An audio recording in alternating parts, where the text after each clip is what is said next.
Soon, the sun will set on the age of man.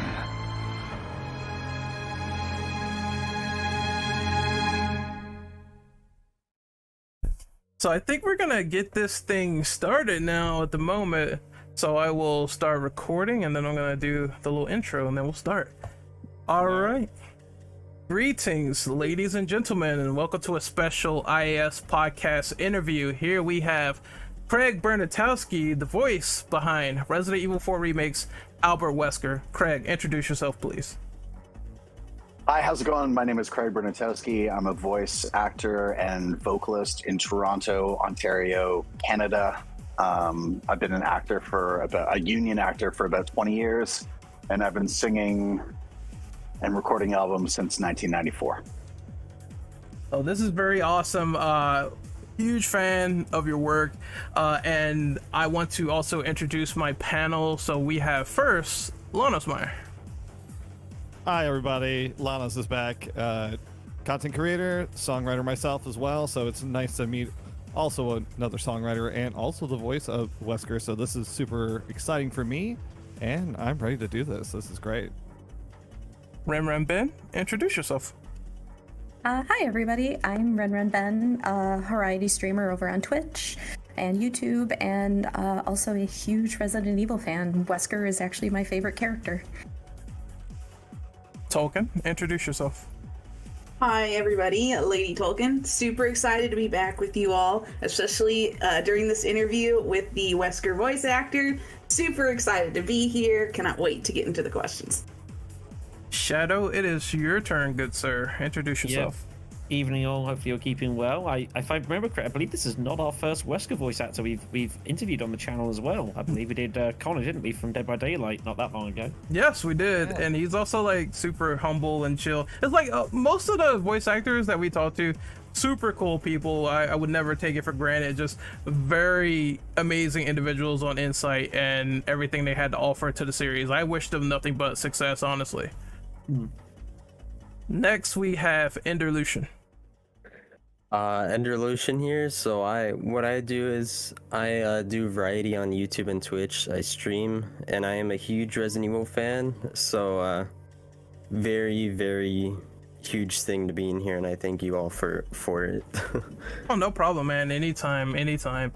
Well, for me, I guess you already know, my name is Renegade Operative.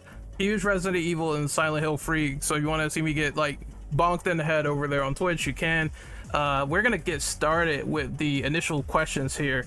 We have one from one of our friends named Fane, and he said, Craig, did you play any of the RE games to prepare for your role? And if so, what was your favorite and which games did you not like?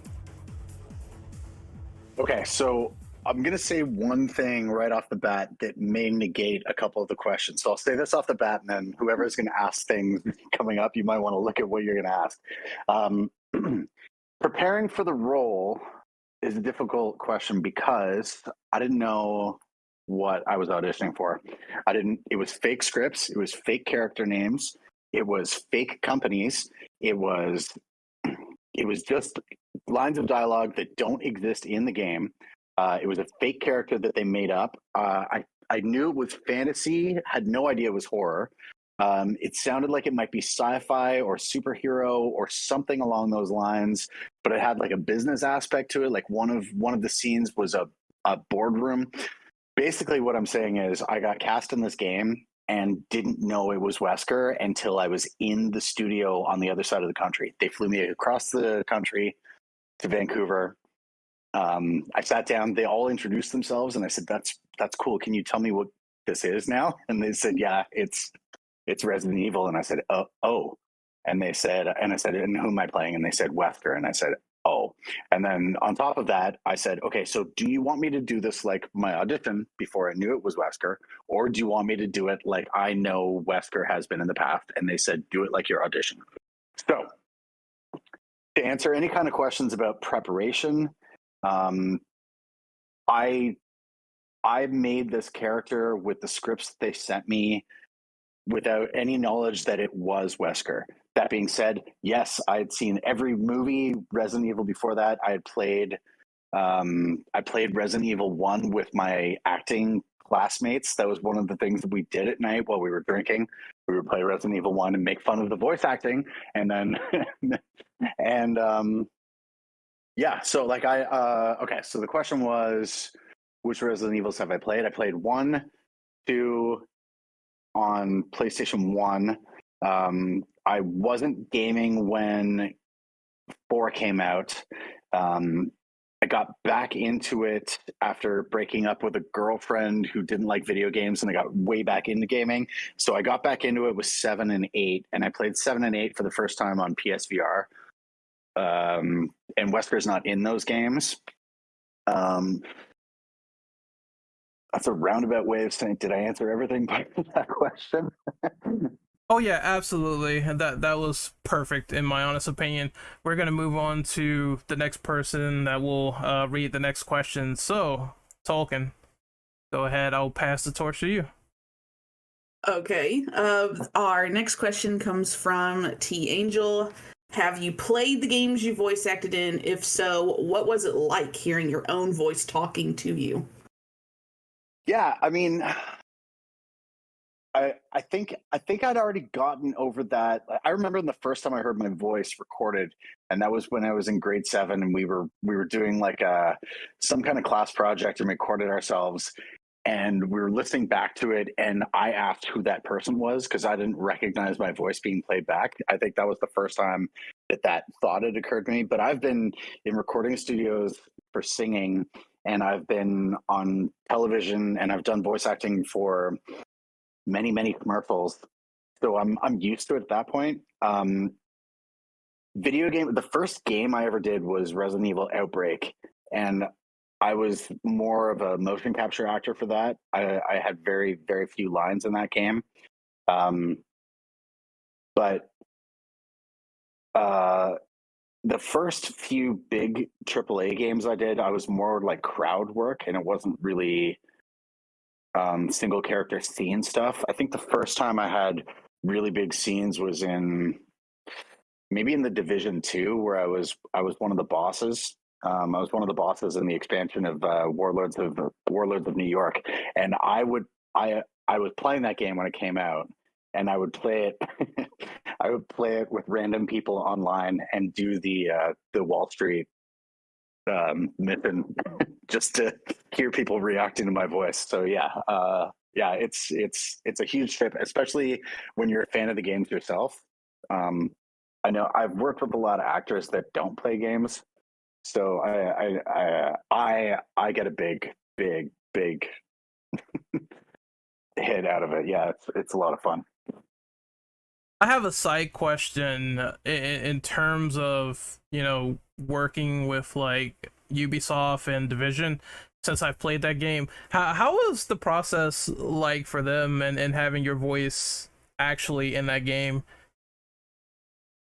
Well, Division was, I mean, I think it was my third Ubisoft game, or third or fourth, and I'd done a bunch of like crowd stuff before that. So it would be like in Assassin's Creed Odyssey, it was me and 6 other very talented actors, and we were the voices of all of the military guys in every battle and on your ship. But it was a lot of like group stuff. We would all be yelling and cheering together. So when I did the Division 2, I want to say it might not have been more than 2 voice sessions. It might have been 3, but I think I might have finished all of it in 4 hours. So, I mean, it sounds like there was a lot of stuff, but we barreled through it in 2 sessions. And Resident Evil 4, I went to Vancouver 3 times for it. So the first time was a bunch of mocap scenes in the game. The second time was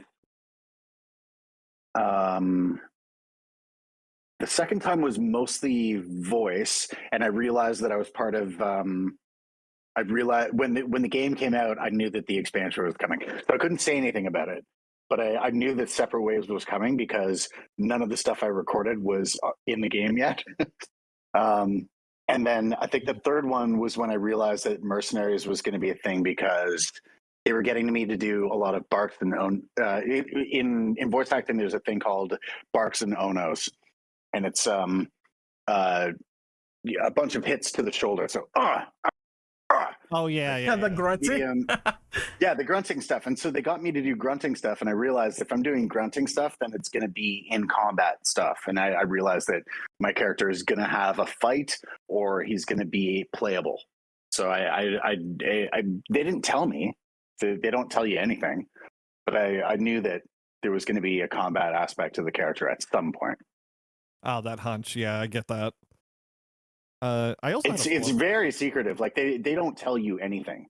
I had to figure out from memory, because I don't get to keep any of the scripts.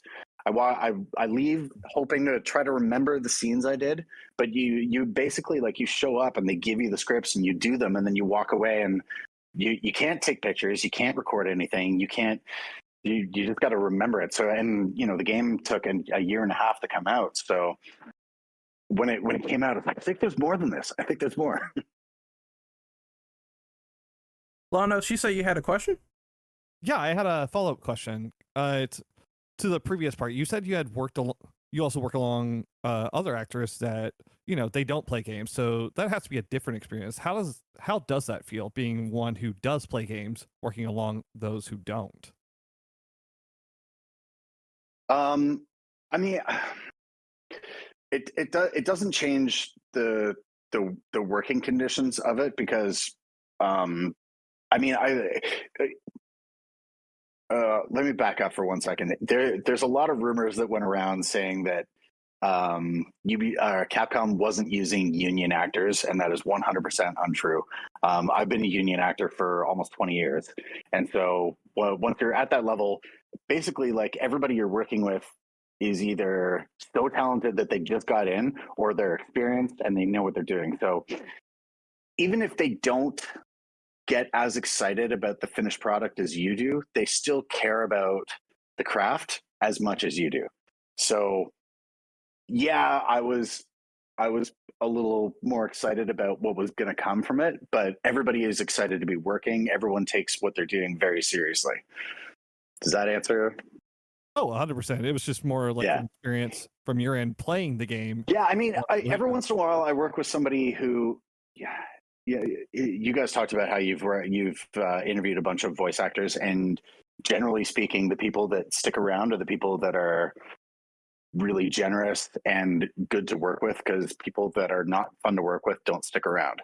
And so every once in a while you work with somebody that's got an ego, and they don't last long in the business, really, unless they skyrocket to the top, and then all of a sudden they get to make their own choices. But generally speaking, everybody is very excited and grateful to be where they are. Awesome. Yeah, that answered everything for me. Shadow, you said you had a quick question. Yeah, I got a few. So I just want to ask quickly. I don't know if you remember too much specifically about it. But this is not your first work with the Resident Evil series. I do note your name was part of the voice and stunt team back with Outbreak back in 2004. I was just wondering if you remember much about your time with the project. Of course I do. That was the first game I ever worked on. It was I auditioned for a voice role in a codename game. I was a gamer at that point. I didn't know what it was, but I was excited to audition for a video game. I didn't book it, but a couple weeks later, I got a call from my agent, because my agent also represented Allison Court, who is the original voice actor for Claire. And at that point, Claire was directing the scenes and helping casting. And so back then, like, motion capture was very different. It wasn't part of the union at that time. It didn't have the same kind of protections and organization that it has now. But Allison is the one that got me in, and the first day I was so excited to do that, because I knew what was going on, and the other actors I was working with had no idea what was happening. They weren't gamers. They didn't understand what was happening. They didn't know the world. And I was definitely the one that was ready. They brought in, for every day, they would bring in 2 or 3 guys and 2 or 3 girls. And so we would be sitting in a waiting room couch, and the director would be like, "Okay, well, I need this scene, you, and you," and she would just pick people, and we'd go and act the scene.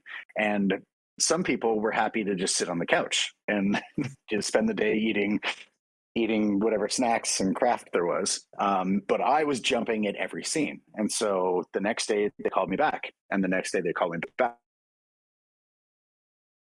Hold on a second. What is happening here? My phone. I gotta shut my phone off because it just flipped onto Discord. Yeah, basically, you guys can still hear me, right? Yeah, we can still hear. Oh yeah, definitely. Yeah. Okay. So it ended up like I thought it was just gonna be one day of shooting, and then it turned into 2, and then it turned into 3, and then it was 2 weeks where I was doing 5 days in a row, and then I wouldn't get a call for a couple weeks, and they bring me back in, and it ended up being like a 6-month period where it was pretty much constant work, and I loved doing it, and I jumped it. I did a lot of things that I would not do now stunt wise. I had ropes wrapped around parts of my body that shouldn't have ropes. There was a lot of stuff that was not safe. But it was all me jumping at the chance to be a part of it. And then I ended up doing, halfway through that, they brought me in to do, I want to say his name was Ben. I think it was Ben. So I did one recording session of voice stuff, but it was, yeah, I absolutely loved it. It's also, yeah, Outbreak's like the one I play. I still do streams of it at the moment. I do randomizer stuff. I'm also a big Alison Court fan as well. She's yet to return here. The mail I've sent her, but there you go. But no, that's super awesome to hear, man. Do you want me to ask first? Yeah, questions, and it's one of the only games I haven't played myself, so I'd love to try it out. And also, a few years later, I ended up casting and directing voice acting for a game. I played World of Warcraft and ended up in a position where I was working for a company. And because one of the guys in my guild was, he owned a company. But Allison was the one actress that I would call every time I needed a female voice actor. So like I tried to return the favor and bring her in over and over again to work on my game as well. Oh, nice. Shadow, you say you had another follow-up from the document? Yeah, so the actual schedule question. So obviously of your career, you've had a lot of you've done a lot of roles via your TV and your movie work. But I'm curious about the fact that the Wesker character itself has existed for like 30 years now. It's gone through various changes, it's different portrayals. DC Douglas, who did the voice for over a decade, has become very notable for that. And obviously, the late Lance Reddick had the role as well in the Netflix series not too long ago. So I was kind of curious to know, what does it mean for you to be part of such like a well-known legacy character that's existed for so long? Well, I'll tell you, waiting until the game came out was probably one of the hardest waiting periods I've ever done, because I knew how different it was from anybody that had ever played him. I knew how rabid the fan base was, and I didn't know if people were going to like it. And I was really, really nervous about it. And as expected with anything, there's people that like it and people that don't. And, you know, the first thing I saw were the people that didn't like it, but those voices got really quiet really quick, especially after Separate Ways came out. So yeah, it was a lot of pressure, but Capcom also made me feel really good about it. It's interesting working on a game for a Japanese company, because like we're in this room, there are people listening from the other side of the world, but we can't see them. Every once in a while, voices come into the stage, and we know that there are people watching us. But I didn't really get a lot of patting on the back while we were doing it. You know what I mean? Like I was like, okay, I think I'm doing this. I think I'm doing good. But I wasn't really getting any kind of reassurance until the last day. And on the last day, they flipped the camera on, and I saw how many people were watching from there, and I saw how excited they were, and they were saying that they really thought that the fans were going to like it, and that was when I finally relaxed a little bit. So last question I want to ask then is that, and you mentioned as well, obviously there's a, we'll say, loyal fan base amongst the Resident Evil series. I think that's the diplomatic way to put it sometimes. Sure. Yeah. So you obviously found out about the fact it was Resident Evil once you got there specifically. So do you think that puts extra pressure on you, kind of like feel that you got to respect the source material, or is it more about giving your version of the role and not feeling constrained by such things? No, definitely. I definitely felt more pressure when I found out what it was. If it was a brand new IP, then I would have just walked in being like, yeah, I'm the person this company thinks can do it best, right? But I walked in and then found out what it was, and I'm terrible at impressions. So if they had put me on the spot and been like, can you do it like this character has been in the past, I would have been no, no, I can't do that. Yeah. So I have spent most of my career figuring out how to use my instrument, whether that's for singing or acting. Like I do what I feel I do best. So if they put me on the spot and asked me to do an impression, no. But in answer to your question, yes, it was definitely more pressure finding out what it was. Super, thank you. All right, we're gonna move to the next question. I want Enderlucian to read the question from Shug. So, what other games or franchises would you like to do voice work for, personally speaking? I mean, anything Naughty Dog does, of course. I've got to play through The Last of Us again. I've got the platinum for Last of Us 1 and 2, and I just got the remastered one. Man, I know that they're probably working on 3 already, and it's probably already cast. But that would definitely be a dream role. That is anything in that world. Yeah, that is insanity because I'm a huge fan of that franchise. Have like 400 hours put into the first one, but mostly it's from all the multiplayer that they had with factions, and just the emotion that is given for those characters is quite astonishing, actually. So, yeah, that's 100% incredible. The Last of Us Part 2 absolutely wrecked me. I remember playing that through the first time, and I was just a mess. I would have to pause it because I was crying so much. Like that game is something else. I cannot wait because I played through the game, loved it, and then when the TV show came out, I watched through that television show 4 times with different groups of people to try to introduce them to this world. And I saw all of these people that don't play games get attached to this world. I cannot wait to see what season 2 does to these people. Oh, they're not ready. They are not prepared for what's going to happen. They're not ready. No. So we're moving on to the next question. So Tolkien, take the next one from Resnos. Is there any Wesker scene over the course of the series that you would like to do differently, maybe more menacingly? I don't know about menacingly. There is definitely one thing that I wish I could change, and that is Luis. Nobody corrected me while I was calling him Lewis, and I didn't know I was doing that until I played through the game. And I'm playing through the game, and they started calling him Luis, and I was like, "Wait a second, what? Huh?" And then I got to my scene. I'm like, "Oh, why? Why didn't they correct me?" Because it's all it's all secretive. I didn't meet the actor that's playing Luis. I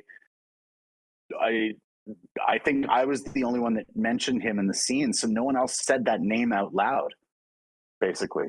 It's very interesting because, fun fact, I believe also Paul Mercier, he was Leon in RE4 original. He also called him Lewis when the death scene happened. So I do remember that. So you're not the only one, actually. And actually, I think it was Nick or one of the other actors when I was doing the first live stream with the cast. A couple people mentioned that they were like, Wesker doesn't give a shit what people's names are. He just, I was like, that actually made me, yeah, it's a choice. It's totally a choice, man. Just says whatever he wants. It's fine. He's just being in character, so don't worry about it. Yeah. I will say that, I mean, I watch all the stuff that I it makes it to air that I've worked on. And there's a lot of times where I cringe at stuff I did, but I'm pretty proud of this game. I think that they picked good takes. I'm pretty proud of the work that I did. I don't think I'd change much except for Luis. Lanos, it is your turn. Pick from the next question. All right. Well, we've already talked about it a little bit, like since you have worked with quite a few amazing voice actors too. So how did it feel with the other characters and castmates of the remake working alongside them? Because there's a lot of amazing talent there. So, how did it feel working alongside them? It was great. I mean, I didn't get to meet everybody until the game was out. I didn't even know the names of the people that were in the game because I'm not allowed to talk about it. So Nick, who plays Leon, was there. Ada was there. There were I think I want to say it was Marcio. There was one of the other actors was it because there was a couple of people that were local to Vancouver that they were just bringing in to do other stuff. Like Nick actually played the helicopter pilot in the after credits scene. Mm-hmm. And a couple of the other actors were there, but it was basically me working with the director and the crew a lot of the time. So it's a weird world where you don't always get to work with the actors that you're working. The Division 2, I didn't meet any of the actors that were in the scenes with me. So it was just me and the director the whole time, and that's a lot of the case in voice acting stuff. Oh, that's very true. So, I guess my follow-up question is, since you've done other roles outside of voice acting, how does it feel on the other side of it? Because you work alongside actors in normal acting, as opposed to voice acting, where it's a more singular experience. I got a really good feel for how years ago I did casting and directing for a game that was in production, and we did a lot of we were trying to design this dialogue system that would have branching dialogue. So it would I was on the part of the team that was trying to create this system. So I ended up getting to be in the booth and recording a lot of test dialogue. And one of the things that I always wanted to do when I started doing voice acting was I would always try to make every single line as interesting as it possibly could be. And when I got into editing these dialogue things together, where I was playing both characters, I quickly realized that the really interesting dialogue readings don't always work and they don't sound believable. And it's sometimes things need to be thrown away. And I got a really good sense of playing one side of a conversation when the other side isn't there. And I think that really gave me a good idea of how to move forward in my career. And that was at least 10 years ago, probably more than that. But I think that's one of the things that people starting off in voice acting don't really connect with. And that's the fact that they're trying to create this character that's as interesting as it possibly can. But there's a fine balance between making something believable and making something really, really interesting, where, if it's pushing too hard, it doesn't sound real. And if it doesn't push enough, then you get taken out of it as well. So I think there's a balance in there. Okay. Thank you. I have an interesting side question. In terms of playing as heroes and villains, which one do you prefer the most? Villains for sure. Oh, there we go. Yeah. I like being the bad guy. I think everyone says that though. Well, yeah, but there was I think Nick actually told us that he prefers the good guy. So I guess it's kind of ironic when you start to really think about it. Some people like the heroes, some people like the villains, but I like the villains more personally. I mean, I don't really behave like I haven't been in a fight since I was 7. I don't behave like an intimidating person, and I don't get aggressive vocally. So that kind of play in a studio is really, really fun for me. It's something I don't really get to do very often. All right, we're gonna move to the next question. This is one that I asked. I said, I noticed you have a singing career and you worked on projects with your own band. Can you describe the euphoria from that experience when you perform live? Yeah, so let's see, I started playing in bands when I was 15 or 16. And all I wanted to do was be a singer. So I think that's what I started doing. And then I didn't realize how terrible I was until much later. Basically, I had to really, really listen to the stuff I was doing wrong in order to grow from it. But I did. I had a blues rock band in high school, and then I went to theater school, and I had we had like a rock folk trio where we were like, it was like heavy acoustic guitar, and we were writing a bunch of stuff, but we were recording it properly. And then after university, I had 2 or 3 very, very hard rock bands. And then in 2015, one of the drummers that I had worked with in the past called me up and he asked me to start a cover band with him. And I was like, no, I'm not selling out. Screw that garbage. and then he convinced me to do it, and all of a sudden we started making money. And like I'd never made any money with any of the original stuff I had done. We were like, I'm very proud of the music that we wrote, but we never sold merch. We never sold more than a dozen albums. You know, like all our stuff is online, but we never really got a fan base. And then we started this cover band, and all of a sudden we're playing private parties and festivals and weddings, and we don't have to invite our friends anymore. They just show up all the time.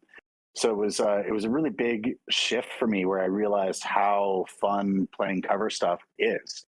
So I haven't actually written anything new since before the pandemic. I wrote a couple songs right before the pandemic, but I haven't written anything new since then. But we play all the time. Like we're going up to a ski resort next weekend, Blue Mountain in Ontario, and we go up every 3 or 4 months, and we play the Friday and Saturday night, and it's one of the biggest parties ever because it's a tourist place. People there's usually 3 or 4 bachelorette parties, 2 or 3 bachelor parties. 15, 20 people get kicked out every night. It's nuts.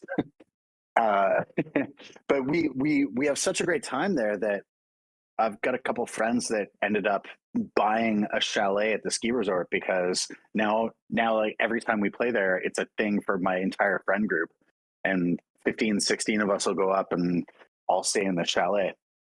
So that's, yeah, I may have derailed myself, but yes, music is awesome. Oh no, it's fine. Music is one of the best forms of expression. So go ahead and just Agree more. go ahead and just go away with that one.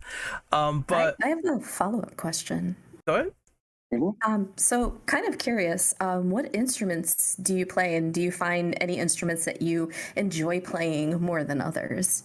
That would have been mine. So yeah. I play a little bit of guitar, but I'm not good enough to be a guitarist in my band. So I play like I was actually working on every once in a while I'll throw up a solo acoustic cover, and I'm working on one right now by this band. This is my favorite band currently, Nothing More. They're from Texas. Oh. So yeah, I play guitar, but the guitarists in my band are much better than I am. Shadow had a follow-up question to this. Go ahead, Shadow. Yes, so I have to ask about. According to your IMDb, you are a joint Guinness World Record holder. Apparently. Oh, yeah. Hold, please. I was reading that. Yeah, we must ask about this, of course. All right, so I guess this is an audio recording, but we can clip this bit. Here's my Guinness World Record. So it is Guinness World Record certificate. Craig Burnatowski participated in the longest concert by multiple artists, 437 hours, 54 minutes, 40 seconds in April 2017. So basically, I'm part of a very large music community in Ontario. And in 2017, there was a couple of people that were talking about going for a Guinness World Record, which was the longest concert of all time. So it was 437 hours. Was it 19 days or something like that? Best part of it. Yeah. Okay. What were the rules? There could only be 30 seconds in between songs. Every song had to be 2 minutes long at least. You couldn't repeat a song in a 2-hour period.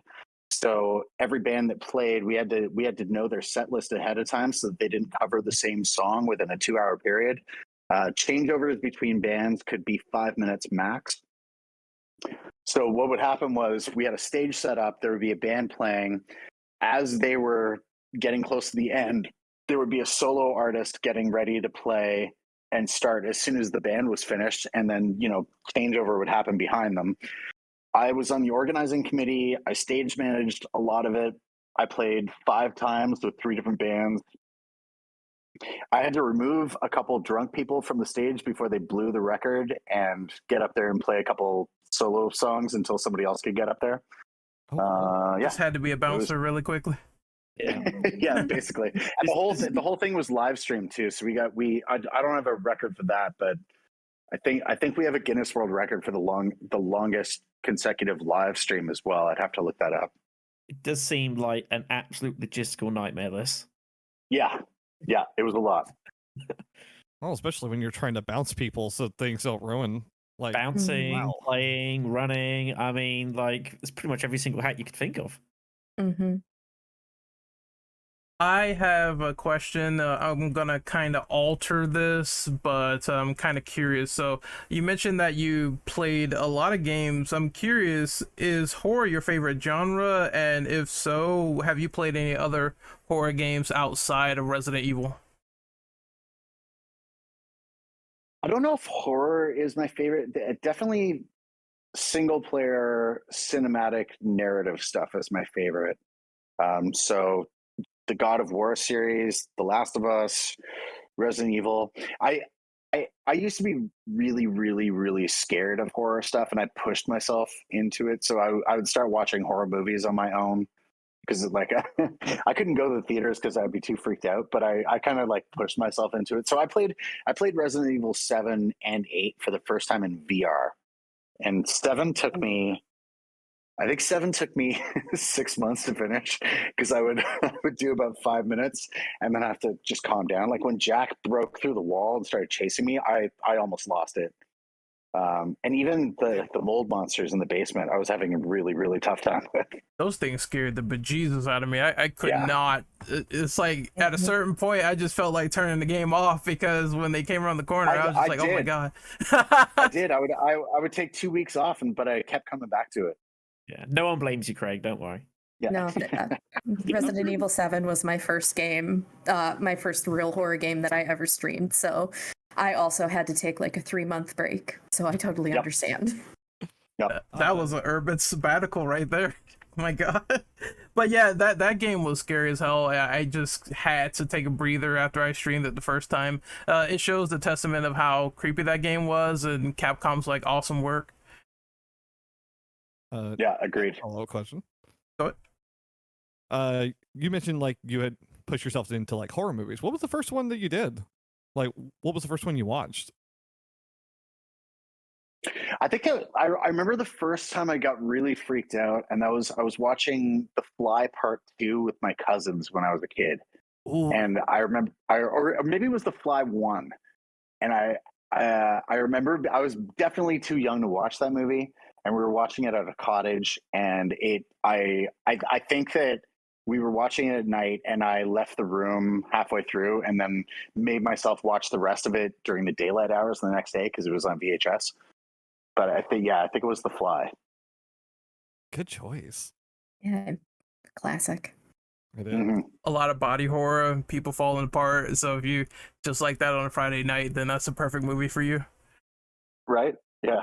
I have another follow-up. Since you mentioned you like the cinematic stuff, story presentation, are you familiar with Hideo Kojima? No, of course. Yeah. Awesome. I'm a fan, but I have not been able to finish Death Stranding. I've tried twice, and I'm not sure exactly what it is.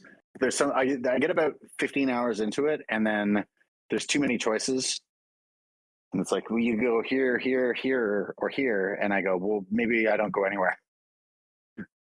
Yeah, I mostly am familiar, like everyone else, with Metal Gear, since that's the big pioneer of stealth action, big story, larger than life characters, which is interesting because Sony's doing their own sort of stealth espionage new IP, which is going to be interesting when that comes out. Yeah, I was watching the State of Play. Yeah, I saw that. Oh, you're watching the State of Play? I'll say that I played Metal Gear and Snake's Revenge on my NES when I was a kid. So I've been a fan of Metal Gear since before Metal Gear Solid. Yeah, Solid was the one that I played first, and I just remember thinking this voice acting is phenomenal. Hollywood quality, very good and everything. And a lot of people really enjoyed that game. So I'm glad that was like the big pioneer to showing like, this is what we got, this is what we're going to do. A lot of dialogue, but interesting dialogue in that game. Yeah, agreed. All right, next we're going to move on to the next person to ask Icy's question, and that is Tolkien.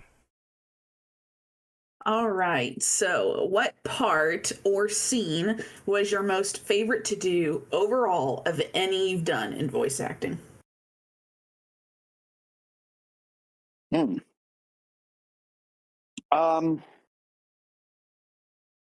They made me do the smirk over and over again at the end of Resident Evil 4, and I'm glad they did. I'm glad they did because I like the choice that they made with it. But I think that doing the scene on the here's when the first time I did motion capture was with Resident Evil Outbreak, and when we were doing it back then, there was no face capture. We had the scenes recorded ahead of time, so we were pretty much just acting it out like puppets, and it was basically we were making a stick figure dance. Now it's at the point where I can walk out there, so can the other actor. The software can recognize which one of these dots is me and which one of them is the other actor. And we can see on screen a representation of the in-game model, and then they can drop it onto the set.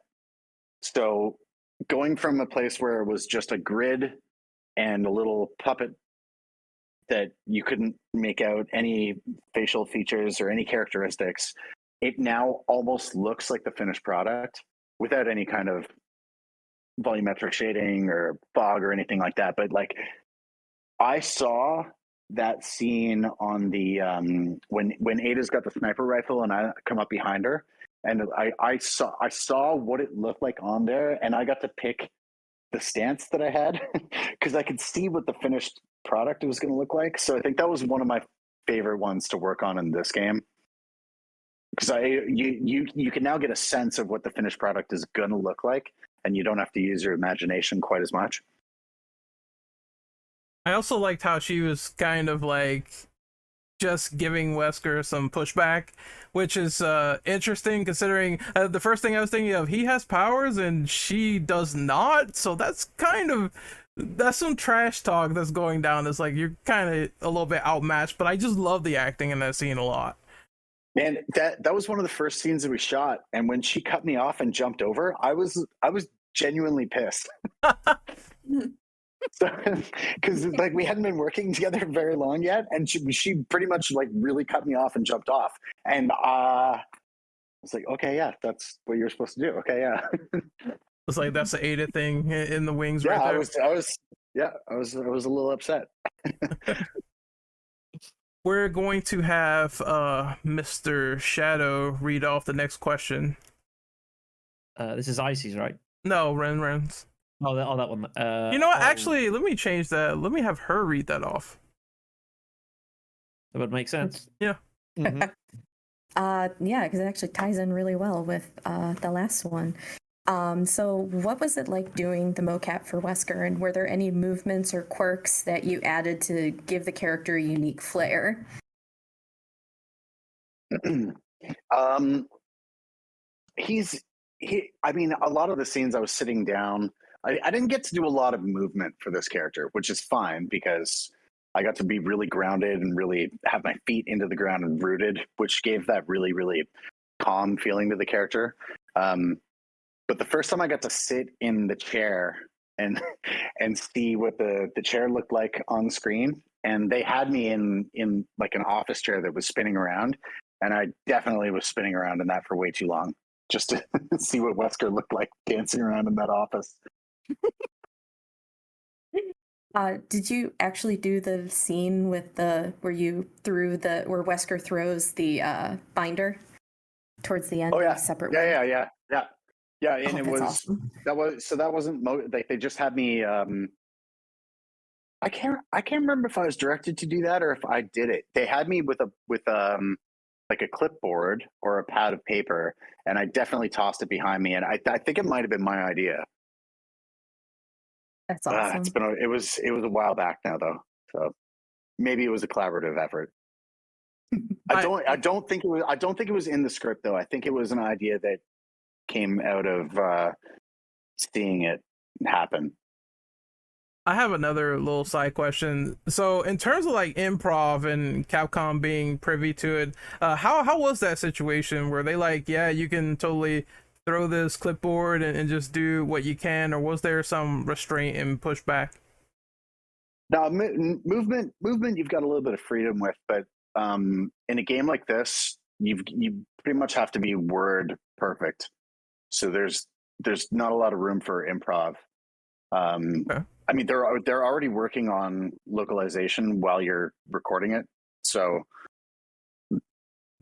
and it's a Japanese company translating it into English, and English is the original. So like they've already gone through the creative process of figuring out what they want as the translation into English. So like it's a difficult thing to ask for changes. Every once in a while, there's a contraction or some kind of weird phrasing where you can ask them, can we change this? It sounds awkward, but it's usually set in stone by the time you get to that point. Okay. It's nice to see they have this very, very tight process of knowing what they want. So that's interesting insight. Shadow, you had a follow-up question that you wanted to embark on. Yeah, kind of one. I want to ask Craig. You're based in Toronto still, I believe.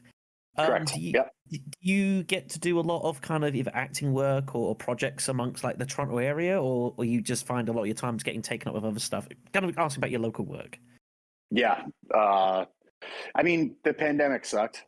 Before the pandemic, I was doing all of the Jeep commercials in Canada. So I did several hundred Jeep ads for radio and television and internet. I've done a lot of television. There's a lot of sci-fi that's shot in Toronto. So I've been on, except for I think Star Trek might be the only one that's shot here that I haven't been on in the last like 10 years. But everything else I've been on. A bunch of movies. I think there's 3 television and film projects that I've shot that haven't aired yet.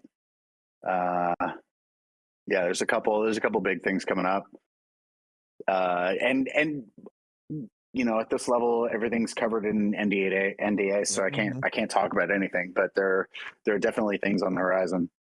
Do you get to do any like kind of live work? Sort of like theater might be going a bit too far beyond that, but well, okay. So behind me that's the last show that I did when I started out. I did musicals. I did musical theater a lot. I did touring musical theater. I went to the Edinburgh Fringe Festival or toured Ontario, and then I did. In 2006, I played Burger in Hair for like a 6-month run. So 8 shows a week for 6 months.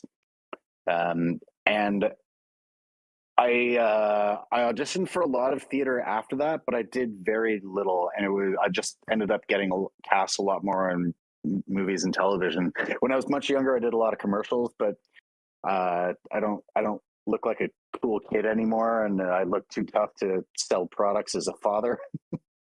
so it's a weird juxtaposition. I ended up doing more.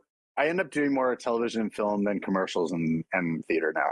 And also because I work so much with my band, we play almost every weekend, so it kind of limits me for doing a run of a theater show. That being said, I also work at Medieval Times. So I wanted to ask Cool. this because I've been there. I was there a year or so ago, and I remember hearing. I was speaking with one of the. I don't know if I should talk about this. I was speaking with one of the. I think it was one of the nights something, and they mentioned about like, oh, one of the people here is going to be a future voice actor for Wesker. I was like, oh, that's interesting. So I had to ask about that here. You know, No, I didn't know it. Nobody knew before it came out. Well, someone So mentioned something I about don't. it. I don't know if it had already come out. Then I believe that. But Yeah. I was very tight-lipped about it. Nobody at Medieval Times knew that I was doing it until it came out. No, I think it was. I think the game came out like about a week after. Yeah, a week It was, before. as soon as it came out, I was telling everybody. Yeah. That's for sure. But yeah, I had to go. Fun show, by the way. But yeah, so I'm not one of the knights. I play right now. I play the Queen's advisor. I was doing horseback training to do the MC role as well, but then I started getting too busy with a bunch of other projects. But yeah, during holidays and stuff like that, I'll do several shows a week. And then right now, I think I only had 3 shows during February because it's a little bit quieter right now. I only know Medieval Times through the movie Cable Guy, and it looked like such a very exciting time that I would just love to go someday because I don't know. It is so fun. If you're in the States, I think there's 7 castles in the States. You've got to go. It's so much fun. Oh, I've been in Florida. Oh, I've been man. in Florida. It was a lot of fun. Yeah, It is a lot. it really is a great time. Go bring a bunch of friends. Don't get so drunk that you get kicked out, but have a couple drinks and yell and scream for your night. It's a lot of fun. Welcome to Medieval Times. I'll just be drunk and I'll probably fall on the floor or something knowing me. But some people get really, really rowdy. I've been at the show I was there. There was a couple of people that was like going really after. It was like the Green Knight or something. There was a couple going really after. I was like, the poor guy. Oh yeah. Yeah. Oh yeah. No, it's wild because one of my favorite moments in the show is I'm trying to get I'm voting for one of the knights. Like I'm trying to get my knight to get me closer to the throne, and so I'm kind of conniving behind the scenes. And so the queen tries to say that my knight's disqualified, and I go, leave this up to your guests, my lords, my ladies. What say you? Will you succumb to the death? And everybody ends up like screaming, yeah! And you can hear people being like, kill him! It's so much fun. It's amazing. It's the best. we're going to shift into the final questions here. I'm just gonna go down the panel list and see if they have any final questions to say. We'll start with Shadow. Any final questions from you for Craig? No, I mean, I've had a few. I just had to ask about Medieval Times because, like, if I don't ask now, I'm never going to get opportunities to. So I think I've asked plenty. Well, if you're ever in Toronto, you send me a message because I do have a couple of comps, and if I'm not in the show while you're here, we'll go together and have a couple drinks. I will hold you to that. Oh, wow. Lucian, what about you? You have any final questions? Actually, I want to ask about that. I think that's a Wesker figure back there. You have? That? It totally Yeah. is. Oh, that's cool. Can you show me that? Yeah. Apologies to those watching in audio format. I posted about this on my Instagram page. So I guess a little after, was it after Separate Ways came out? No, I think it was during when the original game came out. I got a message from a guy in the UK that started making these sculptures, and he sent me a picture of this statue. And my first comment was, wow, that's awesome. And he said, would it be okay if I sent this to you? Oh. It's like, I'm sorry, what? And so he totally sent this to me, and it's absolutely stunning. You can buy it yourself, but it looks like I've got the collector's edition Leon as well, and it looks like they're the same quality. It looks like they came from the same company, basically. Raccoon City Surplus is the company that makes them, and they make sculptures of pretty much every video game you can think of, and they do fantastic work. So I highly recommend them. That is so cool. Thank you. And then I do have one last question, but that's relating to the final one. So because we still have that one, right, Ren? Yeah, we do. I'm gonna ask that one Okay, before I'll we just jet wait. off. Okay. But it is Tolkien's turn. Any final questions from you? No, I don't think so. Everything is pretty much answered on my end. Thank you. Okay. Moving on to the next one. Lanos, any final questions? I do. It does kind of connect with the last question, so maybe it sets up with that. But my question would be, what got you into voice acting to begin with? Because it's seems like a slight change from what you were doing previously. I love recording studios. I'm sure you do as well. Same. Yeah, I got into singing first. My girlfriend in high school suggested I audition for the musical. I didn't really want to do that. And then I got the part and ended up having to kiss somebody, and she broke up with me. Then Oh man. that's how, Great. that's how I got into acting. Like I wanted to be a singer more than I wanted to be an actor. And then when I was trying to figure out what to do after high school, theater seemed like a good choice to me, and that's when I really got into acting and started not doing singing as much, and then kind of combined them. But I really like. I love the when it comes to voice acting, you usually get a bunch of goes at it. Like this is actually my voice audition booth behind me that I built. I thought that's what that was. I was just like, Yeah. So I mean, I do auditions for animated shows and stuff all the time, and I'll go in there and I'll try out 10 things before I figure out what I like. I really like trying to figure out the best way to do something, and on camera it's not really the same. Like you can't play it back the same way. So I like being able to craft something that meticulously. Okay. Yeah, that answered my question. Let me see for sub questions. I would guess in terms of like learning experiences, is there anything that you've learned from doing voice acting, and how would you say it has enhanced your work for the better? You have to be able to listen to yourself. I know that a lot of people. I mean, I'm part of like a bunch of subreddits for voice acting and stuff. I watch people say I'm new to this and stuff like that. One of the things that I hear the most is I can't listen to myself. Well, you got to get over that, because if you can't listen to yourself, then why should anyone else? Basically, it's like I spend a lot of time. Nothing is ever going to be perfect, but you try to do the stuff that you don't like less, and you try to do the stuff that you like more. And so it's always a constant process of refining and getting better, but also being okay with mistakes. Okay, that answered my question perfectly. Thank you. We're gonna have Ren Ben. Any final sub questions you want to ask Craig? Yeah, I'm actually kind of curious. Being a musician as well as an actor, have you found that there's any transferable skills or anything that you've learned as a musician that you were like, oh, hey, I should use that in acting, or vice versa? I definitely use acting in performance in my band stuff. There's a bunch of songs where especially in like private parties and stuff like that, now I'm wondering if I should give away secrets. No. Trade secrets. Yeah. Choose your next words wisely. I connect to music in a way that I definitely use theater training to do. Let's just say that. I get that. Yeah. Cool. Thank you.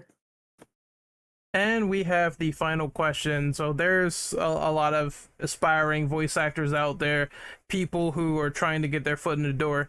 Do you have any advice for them as to what they could do if they're trying to break into voice work? Man, it's tough. It's really tough. I mean, it took me a long time to do it. Um, there's there's many different paths to success, and success can come from doing different things. I'm terrible with impressions, so I've never worked on redubbing things, and I've never worked on doing like copies of characters. Right from the start, I was doing my own commercial demo, and I self-produced my own demo reels. If you want to get professional work, you need demo reels. So I've got a commercial demo reel, an animation demo reel, a video game, a singing, and an audiobook demo reel. You can fine tune that even more by having like comedy and tragedy versions of all of those things. I don't think duplicating characters is the way to get there. That being said, there is lots of non-union work for fan-made creations of stuff. But I mean, like I went the path of union work, and a lot of that stuff is kind of copyrighted and trademarked. So you've got to find your own voice and your own way through. But have a mentor. So I've got a couple people that are ahead of me in the business that I look to for support and for advice. Every project I'm meeting new people. So now, Nick has been really great because I definitely jumped a level up in celebrity after doing this project, and Nick has been really, really great in helping me navigate that. Yeah, find your voice.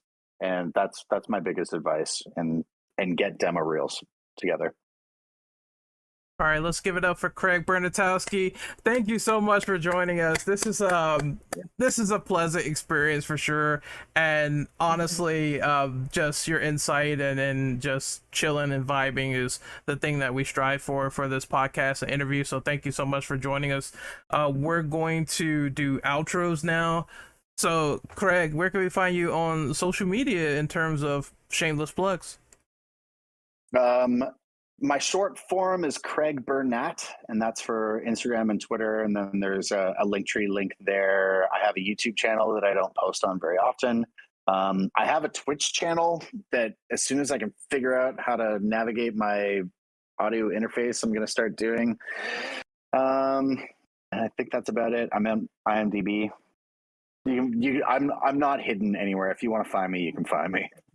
Maybe some co-streams with Nick, because I noticed that he also was like, when we talked to him, he was like, I need to get into the whole streaming thing a lot more, and he kind of has. So that'd be cool if you guys like do a collab or something. I've actually got a test Twitch channel that's under a fake name that I've been trying to figure out. I've been trying to navigate the gear that I have without having to buy new stuff, because I've got really expensive stuff, but I've got everything hooked up in a super complicated way, and I've got doubling audio happening, and then I get frustrated and I leave it for 2 weeks. So as soon as I finish that and figure that out, I'm going to start doing it. Next is Shadow. Where can we find you on social media, buddy? Yeah, if I'm on YouTube, Black Shadow 993, also on Twitch, Black_Shadow_993. I still have yet to trace the person who stole the original name, and it makes me angry every single time. Yeah, don't you hate when that happens? Someone steals your name. I mean, I'm so happy my name was like so unique that I just grabbed it the minute I saw it. But I understand that pain. Next up is Enderlucian. Where can we find you on social media? You can find me on social media on Twitter, now X, Instagram, YouTube, and Twitch. I stream on there, and it was a pleasure to be in this podcast. And before we end things off, can I ask him one last question after all the outros? Sure, no problem. Okay, thank you so much. We're gonna move to Tolkien. Where can we find you on social media? I can be found at YouTube, Twitter, and Twitch, all under Lady Tolkien. Awesome. Lanos, it is your turn. Where can we find you, buddy? Oh Lord. You can find me on Twitter. I know it's X, but we all still call it Twitter, let's be honest. Oh yeah. You can find me on Spotify, you can find me on YouTube, you can find me on pretty much every social media known to man there. It's under all the same name, under Lanos Meyer. You can find me. So, like Craig, I'm not very hard to find. Just to add to that, any of my original music and my band's covers can also be found through my Linktree. Nice. Yeah, I had to get one of those set up immediately because it's just so convenient. It's very convenient.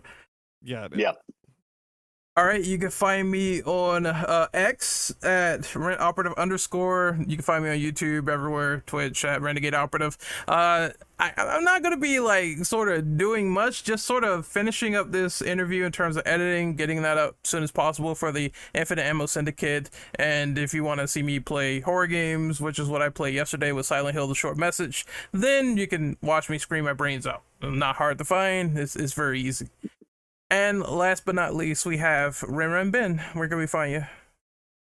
You can find me on Twitch, Twitter, YouTube as RenRenBen, and also Instagram. And if you go on TikTok, because I screwed up the first time I made my name, I'm RenRenBenBen on TikTok.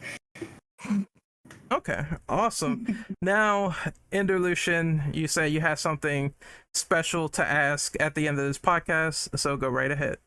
Yeah, so this was kind of regarding the info about the last question. I just didn't want to interrupt.